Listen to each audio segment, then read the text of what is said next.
श्री कृष्ण भगवान ने महाभारत युद्ध के समय अर्जुन को बताया था कि आने वाला कलयुग कैसा होगा और इस कलयुग में क्या क्या होगा। यह जानना हर मनुष्य के लिए महत्वपूर्ण है। पौराणिक ग्रंथों के अनुसार 4 युग होते हैं: सत्य युग, त्रेता युग, द्वापर युग और कलयुग। सत्य युग में सत्य, धर्म और नैतिकता का बोलबाला था। त्रेता युग में भगवान राम ने धर्म की स्थापना की। द्वापर युग में महाभारत का युद्ध हुआ और भगवान कृष्ण ने अर्जुन को गीता का उपदेश दिया। लेकिन कलयुग में सत्य और धर्म का ह्रास होगा। लोग स्वार्थ, छल, कपट और अधर्म की ओर बढ़ेंगे। श्री कृष्ण ने बताया था कि इस युग में भगवान के प्रति भक्ति और सच्चाई के साथ जीवन यापन करना ही उद्धार का मार्ग होगा। इसलिए हर व्यक्ति को श्री कृष्ण के उपदेशों को जीवन में अपनाना चाहिए और धर्म, सत्य और भक्ति के मार्ग पर चलना चाहिए। जय श्री राधे कृष्ण। श्री कृष्ण भगवान ने महाभारत युद्ध के समय अर्जुन को बताया था कि आने वाला कलयुग कैसा होगा और इस कलयुग में क्या क्या घटेगा। वर्तमान में कलिकाल अर्थात कलयुग चल रहा है और पौराणिक ग्रंथों में इस युग के बारे में कई महत्वपूर्ण बातें लिखी गई हैं। कलयुग में पाप अपने चरम पर होगा। लोग स्वार्थ, छल, कपट और अधर्म की ओर बढ़ेंगे। इस युग में सत्य और धर्म का ह्रास होगा और नैतिक मूल्यों की कमी होगी। धर्म के 4 पैर होते हैं: सत्य, तप, दया और दान। सत्य युग में धर्म के चारों पैर मजबूत थे और पाप लगभग ना के बराबर थे। सत्य युग में मनुष्य की लंबाई 32 फीट अर्थात लगभग 21 हाथ बताई गई है। कल युग में जब कहीं भी प्रलय होगी तो सिर्फ हरि कीर्तन ही उसे बचाएगा।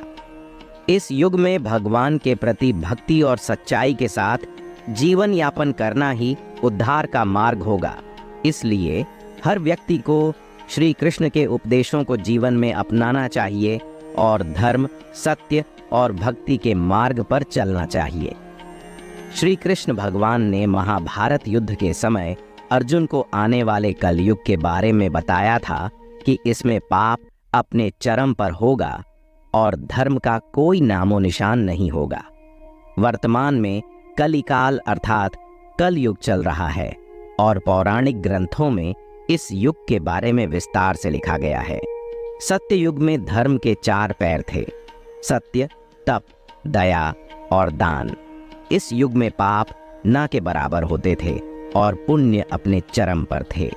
सत्य युग में राजा हरिश्चंद्र जैसे महान व्यक्ति हुए थे जिन्होंने सत्य के लिए अपने परिवार और खुद का बलिदान भी दे दिया था। सत्य युग में मनुष्य की लंबाई 32 फीट अर्थात लगभग 21 हाथ बताई गई है। त्रेता युग में धर्म के 3 पैर थे और पाप थोड़ा बहुत होता था, लेकिन सतयुग से थोड़ा ज्यादा था। पुण्य भी सतयुग से थोड़ा कम था। इस युग में भगवान विष्णु का वामन और राम अवतार हुए थे। असुर राज बाली ने 3 पग में धरती दान कर दी थी, जबकि राक्षस राज रावण ने सीता का अपहरण करने के बाद उन्हें छुआ तक नहीं था। द्वापर युग में आधे मनुष्य पापी और आधे पुण्यात्मा थे। जितने पाप होते थे उतने ही पुण्य भी होते थे। इसी युग में महाभारत का युद्ध हुआ था, जिसे धर्म का युद्ध कहा जाता है। श्री कृष्ण ने धर्म की रक्षा की थी और अर्जुन को गीता का उपदेश दिया था। अब कलिकाल यानी कि कलयुग आया है, जिसमें धर्म का कोई नामो निशान नहीं है। धर्म अब पंगु बन गया है।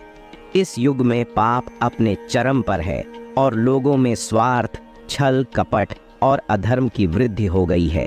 लेकिन इस युग में भी हरि कीर्तन और भगवान के प्रति भक्ति से ही उद्धार संभव है। इसलिए हर व्यक्ति को श्री कृष्ण के उपदेशों को जीवन में अपनाना चाहिए और धर्म, सत्य और भक्ति के मार्ग पर चलना चाहिए। कलयुग में जैसा कि आपने बताया, मनुष्य अधिक पाप करता है और पुण्य का अभाव हो गया है। आजकल जो भी थोड़ा बहुत दान पुण्य करता है, वह उसका प्रचार ऐसे करता है जैसे उसने बहुत बड़ा एहसान किया हो। इस युग में गाय की पूजा नहीं की जाएगी, बल्कि उसका अपमान होगा। बीमारियां इतनी बढ़ेंगी कि उनका कोई इलाज भी संभव नहीं होगा। कलयुग का कालखंड सबसे छोटा माना गया है और पौराणिक मान्यताओं के अनुसार कलयुग में भगवान विष्णु का 10वां अवतार होगा, जिसका नाम होगा कल्कि। वर्तमान समय में कलयुग ही चल रहा है। यह महत्वपूर्ण है कि इस युग में भी हम धर्म, सत्य और भक्ति के मार्ग पर चलने का प्रयास करें। हरि कीर्तन और भगवान के प्रति सच्ची भक्ति ही इस युग में उद्धार का मार्ग हो सकता है। विष्णु पुराण में कलयुग के बारे में यह उल्लेख है कि कलयुग में पाप की मात्रा इतनी अधिक होती है कि यह सृष्टि का संतुलन ही खो जाता है। वेद व्यास जी के द्वारा बताया गया एक घटना के अनुसार मुनिज और ऋषियों के सम्मेलन में वेद व्यास जी ने कहा कि सभी युगों में कलयुग ही सबसे महत्वपूर्ण युग है। यहाँ उन्होंने बताया कि सतयुग में 10 वर्षों के व्रत और तप से जो पुण्य प्राप्त होता है, उससे त्रेता युग में 1 वर्ष के तप से प्राप्त होता है, और उसी प्रकार द्वापर युग में 1 महीने के तप से प्राप्त होता है। लेकिन कलयुग में इतना बड़ा पुण्य सिर्फ 1 दिन के तप से ही प्राप्त किया जा सकता है। इससे स्पष्ट होता है कि कलयुग की विशेषता यह है कि यह सबसे अधिक पापों से भरा हुआ है, लेकिन व्यक्ति अपने पुण्य के लिए भी बहुत कम समय में महत्वपूर्ण आदान पा सकता है। कलयुग का वर्णन श्री कृष्ण ने विभिन्न प्रकार से किया है, जिसमें उन्होंने दुनियावी, चारित्रिक और सामाजिक पहलू को स्पष्ट किया है। कलयुग में उन्होंने कहा है कि लोग द्वंद्वों में उलझे रहेंगे और अपने शब्दों और कर्मों में असंगतता दिखाएंगे। उन्होंने यह भी बताया कि कुछ लोग धार्मिक भी दिखेंगे, लेकिन उनके आचरण राक्षसी होंगे। इसी प्रकार कुछ लोग विद्वान और ज्ञानी होंगे, लेकिन वे भी सिर्फ अपने लाभ के लिए विद्वानता का प्रदर्शन करेंगे। विशेष रूप से श्री कृष्ण ने कहा है कि कलयुग में लोग भले ही ज्ञानी बने, लेकिन वे धन और संपत्ति के लोभ में अपने स्वार्थ के लिए क्रूरता दिखा सकते हैं। उन्होंने इस दौरान शिशुपाल का उदाहरण भी दिया, जो भगवान कृष्ण के प्रति अत्याचारी था। यह सभी विवरण दर्शाते हैं कि कलयुग में चारित्रिक और धार्मिक स्थितियों में विविधता होती है और लोगों के आचरण और विचारों की गंभीरता को समझना महत्वपूर्ण है। इसके अनुसार कलयुग में माताएं अपने बच्चों से इतना मोहित होंगी कि उन्हें अपने बच्चों के प्रति बहुत अधिक स्नेह होता है, लेकिन यह स्नेह कभी कभी मोह और माया में भी परिणत हो सकता है।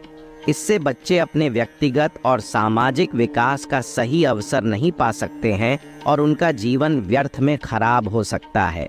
कलयुग में लोग अपने बच्चों के भविष्य के लिए बहुत कुछ करते हैं, जैसे कि विवाहों में भारी खर्चा करना और दिखावे के लिए पैसे खर्च करना।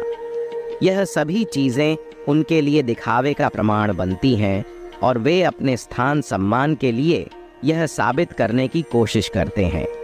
इस प्रकार का अनुचित धन का खर्च भी कई बार उनके और उनके परिवार के लिए नुकसानकारी हो सकता है। इस बारे में समझौता करने के लिए धार्मिक और नैतिक मूल्यों को ध्यान में रखना महत्वपूर्ण होता है।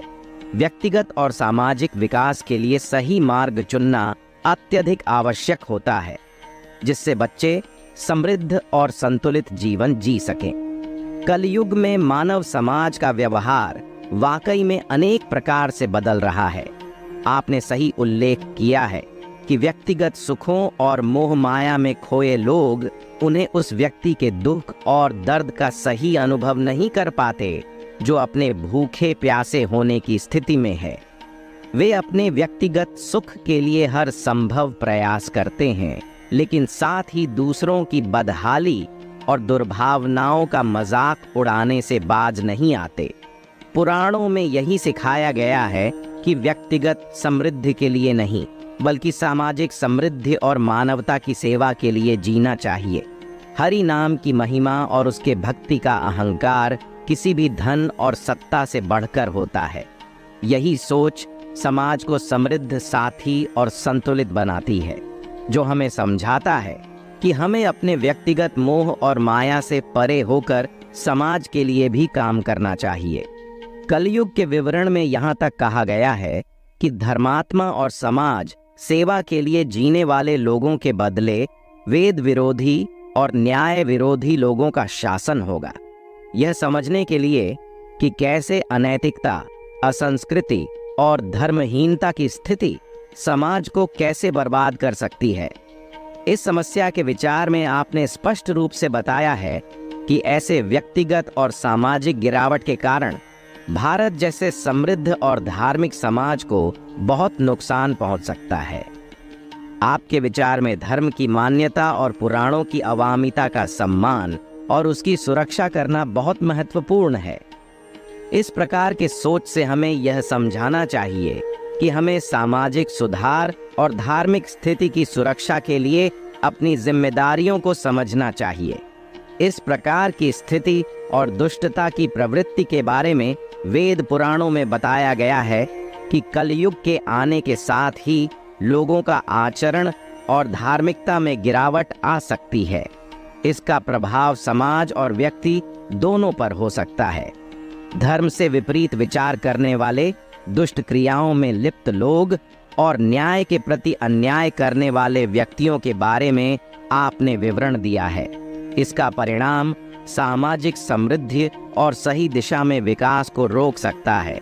यह समस्या हमें समाज के उन व्यक्तियों के प्रति सावधान और जागरूक रहने की जरूरत दिखाती है जो धर्म, सच्चाई और न्याय की रक्षा में सकारात्मक योगदान देने के लिए तत्पर हैं। इस प्रकार की समस्याओं को हमें गंभीरता से लेना चाहिए और सही मार्ग पर चलने के लिए सामाजिक सुधार और सजीव धर्म के प्रति हमारी सामाजिक जिम्मेदारी होनी चाहिए। यह स्पष्ट होता है कि कल युग में पाप, झूठ और अनैतिकता का व्यापक विस्तार हो जाएगा, जिससे समाज के सभी मूल्यों और धर्म की नींव हिल जाएगी। वेदों का पालन न करना, विवाह को धर्म के रूप में न मानना, गुरु शिष्य परंपरा का विघटन और पुत्रों का अपने धर्म का पालन न करना समाज में अराजकता और अस्थिरता को बढ़ावा देगा। बलवान व्यक्ति का ही स्वामी होना और कन्या बिक्री जैसे अनैतिक कृत्यों का प्रचलन होना यह दर्शाता है कि समाज में नैतिकता और धार्मिकता का बहुत बड़ा ह्रास हो जाएगा। इस तरह की स्थिति में हमें यह समझना होगा कि व्यक्तिगत और सामूहिक प्रयासों से ही हम इस गिरावट को रोक सकते हैं। हमारे समाज में नैतिकता, धार्मिकता और मानवता को पुनः स्थापित करने के लिए हमें अपने कर्मों और विचारों में सुधार लाना होगा। हमें सदैव सत्य, धर्म और न्याय के मार्ग पर चलने का प्रयास करना चाहिए और समाज में सकारात्मक बदलाव लाने के लिए प्रेरित करना चाहिए। धर्म और नैतिकता की रक्षा के लिए निरंतर सतर्कता और समर्पण आवश्यक है। इसके लिए हमें अपने मूल्यों और आचरण को सुधारने की आवश्यकता है ताकि हम कलयुग के दुष्प्रभावों से समाज को बचा सकें। कलयुग के लक्षणों का बहुत ही स्पष्ट और चिंताजनक वर्णन किया है। इन लक्षणों के अनुसार कलयुग में धन की महत्ता इतनी बढ़ जाएगी कि मनुष्य अपने मूल्यों और नैतिकता को छोड़ देंगे। स्त्रियों में अपने सौंदर्य और केशों पर गर्व होगा और वे धनहीन पति को त्याग देंगी, जिससे धनवान पुरुष ही उनका स्वामी होगा। यह दिखाता है कि प्रेम और समर्पण का स्थान धन और सामर्थ्य ने ले लिया है। कलयुग में लोगों के संबंध प्रभुता और धन पर आधारित होंगे, जिससे दान, पुण्य और नैतिक कार्यों के लिए कोई स्थान नहीं बचेगा। बुद्धि केवल धन के संग्रह और उपभोग में लगी रहेगी। स्त्रियां अपनी इच्छा के अनुसार आचरण करेंगी और भोग विलास में लिप्त रहेंगी, जिससे समाज में नैतिकता का ह्रास होगा। कलयुग में लोग समानता का दावा करेंगे, लेकिन एक दूसरे से जलन और नफरत करेंगे। पानी और सूखे के भय से प्रजा व्याकुल रहेगी और वर्षा न होने पर लोग तपस्वियों की तरह फल, फूल और पत्ते खाकर अपना जीवन यापन करेंगे। यह चित्रण हमें यह सिखाता है कि हमें अपने जीवन में संतुलन, नैतिकता और धार्मिकता का पालन करना चाहिए। कलयुग के इन दुष्प्रभावों से बचने के लिए हमें अपने आचरण और विचारों में सुधार लाना होगा। सत्य, धर्म और न्याय का पालन करके ही हम अपने समाज को इन समस्याओं से बचा सकते हैं और एक सुखी, समृद्ध और नैतिक समाज का निर्माण कर सकते हैं। वे वास्तव में हमारे प्राचीन शास्त्रों और पुराणों में वर्णित हैं। कलयुग में मानवीय मूल्यों और आदर्शों का ह्रास होना और कष्टों से घिरा होना, यह सब एक गहरी सत्यता है जो हम अनुभव करते हैं। कलयुग के समय में मानवीय आचरण और संस्कारों में जो गिरावट देखी जाती है वह हमारे शास्त्रों में पहले से ही वर्णित है।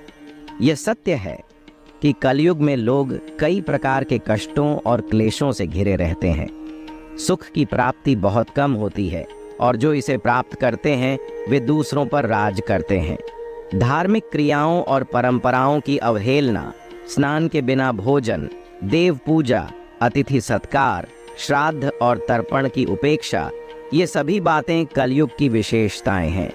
स्त्रियों में लोभ, नाटापन, अधिक भोजन की प्रवृत्ति, क्रोध और असत्य वचन बोलना, ये सब भी शास्त्रों में उल्लिखित हैं। ऐसे समय में हमें अपने आध्यात्मिक और नैतिक मूल्यों को बनाए रखने की कोशिश करनी चाहिए। हमें अपने कर्तव्यों का पालन करना चाहिए, चाहे वह गुरुजन हो, पति हो या समाज हो। सदैव सत्य बोलें और धर्म के मार्ग पर चलें। भगवद गीता में श्री कृष्ण ने कहा है कि हमें अपने कर्मों को धर्मानुसार करना चाहिए और परिणाम की चिंता नहीं करनी चाहिए। अगर हम अपने जीवन को धर्म और सत्य के मार्ग पर चलाकर जिएं, तो हम कलयुग की कठिनाइयों का सामना कर सकते हैं और जीवन को सही दिशा में ले जा सकते हैं। हमें अपने मूल्यों और आदर्शों को कभी नहीं भूलना चाहिए, चाहे युग कोई भी हो। कलयुग में नैतिक और धार्मिक पतन की भविष्यवाणी हमारे पुराणों और अन्य धार्मिक ग्रंथों में पहले से ही की गई है।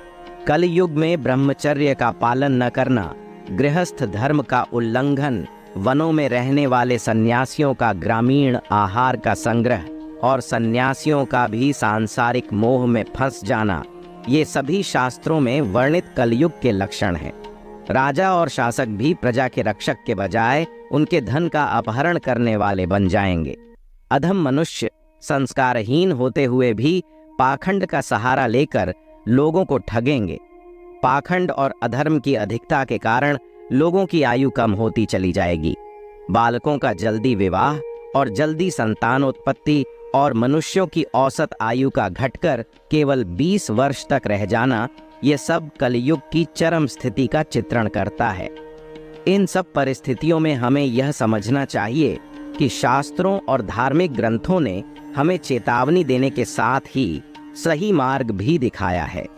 हमें अपने धर्म, संस्कार और नैतिक मूल्यों का पालन करना चाहिए। भगवद गीता में श्री कृष्ण ने कहा है कि धर्म और सत्य के मार्ग पर चलना ही मानव का परम कर्तव्य है। हमें अपने कर्तव्यों का पालन करते हुए धर्म और सत्य के मार्ग पर चलते रहना चाहिए, चाहे युग कोई भी हो।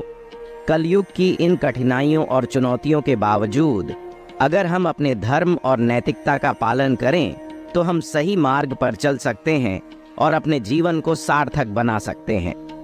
कलयुग में भी अगर हम अपने कर्मों को सही दिशा में लगाएं और धर्म के मार्ग पर चलें तो हम इन कठिनाइयों का सामना कर सकते हैं और एक सुखद और संतोषजनक जीवन जी सकते हैं। कलयुग की अनेकानेक समस्याओं और उसके परिणाम स्वरूप मानव समाज में होने वाले पतन के बारे में जो बातें साझा की हैं, वे हमारे पुराणों और धार्मिक ग्रंथों में वर्णित हैं। कलयुग में नैतिकता, धर्म और मानवीय मूल्यों का पतन होना और समाज में अशांति और अराजकता का बढ़ना, यह सब पहले से ही शास्त्रों में वर्णित है। कलयुग में यज्ञों का अनुष्ठान सही तरीके से नहीं होगा और लोग अपने आप को पंडित समझेंगे, बिना प्रमाण के कार्य करेंगे। तारों की ज्योति फीकी हो जाएगी, दिशाएं विपरीत हो जाएंगी। पुत्र पिता को और बहुएं सास को काम करने को कहेंगी। माता पिता का अपमान और उन्हें घर से बाहर निकालना, ये सभी कलयुग के लक्षण हैं। समय के साथ लोग वर्तमान पर ही विश्वास करने लगेंगे और शास्त्र ज्ञान से रहित दंभी और अज्ञानी बन जाएंगे। कलयुग के अंत में भयंकर युद्ध, भारी वर्षा, प्रचंड आंधी और तीव्र गर्मी से लोग परेशान होंगे। चोरी, हत्या और अराजकता का बोलबाला होगा और इन परिस्थितियों में भी जनता का कल्याण कैसे होगा, यह विचारणीय है। इन सब के बावजूद हमें यह नहीं भूलना चाहिए कि शास्त्रों और धर्म ग्रंथों ने हमें इन कठिनाइयों से बचने और सही मार्ग पर चलने के उपाय भी बताए हैं। श्रीमद् भागवत के 12 स्कंध में कल युग के अंत की विविध दशाओं का वर्णन वाकई मनोहारी है। वेदों और पुराणों में कल युग के अंत की अनेक भविष्यवाणियां हैं, जिनमें मानवता के धार्मिक, नैतिक और शारीरिक अवस्थाओं का विवरण है। यहाँ तक कि भगवान विष्णु के द्वारा आने वाले कल की अवतार के समय की भी भविष्यवाणियां हैं। कल युग के अंत से जुड़े इन विषयों पर आपकी विचारधारा बहुत महत्वपूर्ण और विशाल है। क्या आपके विचार हैं कि मानवता को इस अवस्था से कैसे निकलना चाहिए? यह पुराणों में वर्णित कल युग की अंतिम अवस्था का विवरण दर्शाता है, जिसमें समाज में धार्मिकता, नैतिकता और संस्कारों का लोप हो जाता है। इसका अध्ययन करना हमें यह समझाता है कि धर्म और नैतिकता के प्रति संवेदनशीलता बहुत महत्वपूर्ण है। कलयुग की इस अवस्था में आत्मसंयम, सामाजिक सहयोग और धार्मिकता के माध्यम से ही समाज को सुधारा जा सकता है। व्यक्तिगत और सामाजिक स्तर पर नैतिक मूल्यों को पुनः स्थापित करने के लिए हमें संवेदनशीलता और कर्म योग के माध्यम से सहायता करनी चाहिए। केवल इस रूप में हम समाज को बल और सहानुभूति से भरपूर बना सकते हैं। कलयुग के अंत की अवस्था में संभव है। इसमें धार्मिकता और नैतिकता के प्रति विशेष संवेदनशीलता की जरूरत है। वेदों और पुराणों में धर्म के माध्यम से समाज को सुधारने की सलाह दी गई है, जैसे कि आपने भी उल्लेख किया है। यह सत्य है कि कलयुग में धर्म, सत्य, सहिष्णुता और दया जैसे मूल्यों की कमी होती जा रही है। इस संदर्भ में व्यक्ति को अपनी आत्मा की सुरक्षा के लिए सतत धार्मिक कार्यों में लगना और हरि कीर्तन में लीन रहना वास्तविक सुरक्षा का सबसे अच्छा उपाय हो सकता है। इससे व्यक्ति अपने मार्ग पर स्थिर रह सकता है और अंत में भी धार्मिक सफलता प्राप्त कर सकता है। धन की महत्वता को समझाते हुए भी समाज में धार्मिकता और नैतिकता का महत्व अविवाहित रहता है। धन के बजाय यथार्थ में मनुष्य के गुणों और धार्मिक समर्पण के आधार पर ही उसे माना जाना चाहिए, जिसमें कलयुग की अवस्था का वर्णन किया गया है, जो धार्मिक, सामाजिक और आध्यात्मिक दृष्टिकोण से बहुत ही विकृत और परिणामकारी होता जा रहा है। इसके साथ ही आपने वेदों और पुराणों में बताई गई परंपराओं का भी उल्लेख किया है, जिनके अनुसार धर्म के अवलोकन से ही समाज को सुधारा जा सकता है। यह विशेष बात है कि आपने कहा है कि धर्म के संदर्भ में व्यक्ति को ध्यान में रहना चाहिए, जो उन्हें अंततः सुरक्षित रख सकता है। अत्यंत धन की महत्वता को बताते हुए भी धर्म और नैतिकता की महत्वपूर्णता को निर्दोष बनाया जा सकता है। इस अवस्था में धार्मिक और नैतिक स्थिति के लिए अपने अंतर्मन से जुड़े रहने के माध्यम से ही संजीवनी शक्ति के रूप में सुरक्षा प्राप्त करना सर्वोत्तम हो सकता है। महाभारत और भगवद गीता वास्तव में मानवता के लिए अद्वितीय ग्रंथ हैं, जो हमें जीवन के हर पहलू पर गहरी शिक्षा देते हैं। महाभारत में व्यापक रूप से विविधता है, जिसमें धर्म, न्याय, प्रेम, युद्ध, राजनीति और जीवन के सभी पहलू शामिल हैं। इसमें दिखाए गए समस्याओं और संकटों के समाधान के माध्यम से हमें जीवन के विभिन्न पहलू समझने में मदद मिलती है। महाभारत की कहानियों से हम आज के युग में भी बहुत कुछ सीख सकते हैं। एक प्रसिद्ध उदाहरण है वनवास का अवसर, जब पांडव भगवान श्री कृष्ण से द्वापर काल के चुनौती भरे समय के बारे में बात करते हैं। इस संदर्भ में धर्म, समर्पण और परमार्थ के महत्व को समझाने के लिए श्री कृष्ण उन्हें आदर्श रूप में गुणों का पालन करने के लिए प्रेरित करते हैं। महाभारत का विशाल समय स्थानिक, राष्ट्रीय और अंतर्राष्ट्रीय स्तर पर भी एक महत्वपूर्ण संदेश है, जो हमें यह सिखाता है कि धर्म और सत्य के प्रति स्थिरता और आत्मनिर्भरता हमें जीवन में सफलता की दिशा में ले जाती है। कृपया ध्यान दें कि मैं आपको विशेष भावनाओं और व्यक्तिगत विचारों का समर्थन नहीं कर सकता, लेकिन मैं आपको उस महाभारत की कहानी का संक्षेपित संदर्भ दे सकता हूँ, जिसमें पांचों पांडव भगवान श्री कृष्ण के साथ वनवास में हैं। पांडवों के वनवास के दौरान उन्होंने विभिन्न अद्भुत घटनाओं का सामना किया। एक दिन युधिष्ठिर ने एक हाथी की 2 सूंड देखी, जो कि असाधारण दृश्य था। अर्जुन ने दूसरी दिशा में एक पक्षी को देखा, जो भी अत्याधुनिक दृश्य था। इसके बाद पांडव भगवान श्री कृष्ण के पास गए और उन्हें इन घटनाओं के बारे में बताया। भगवान श्री कृष्ण ने उन्हें इन घटनाओं के प्रति उनके आश्चर्य का कारण बताया, जिससे उन्हें विचारशीलता और अद्वितीयता के संदेश मिले। यह कहानी महाभारत में शिक्षाप्रद दृश्यों का एक उत्कृष्ट उदाहरण है, जो हमें यह सिखाता है कि जीवन में हमें हर पल आश्चर्य और सीखने का मौका मिलता है। भगवान श्री कृष्ण के संग रहकर पांडवों ने अपने जीवन के महत्वपूर्ण संदेशों को समझा और स्वीकार किया।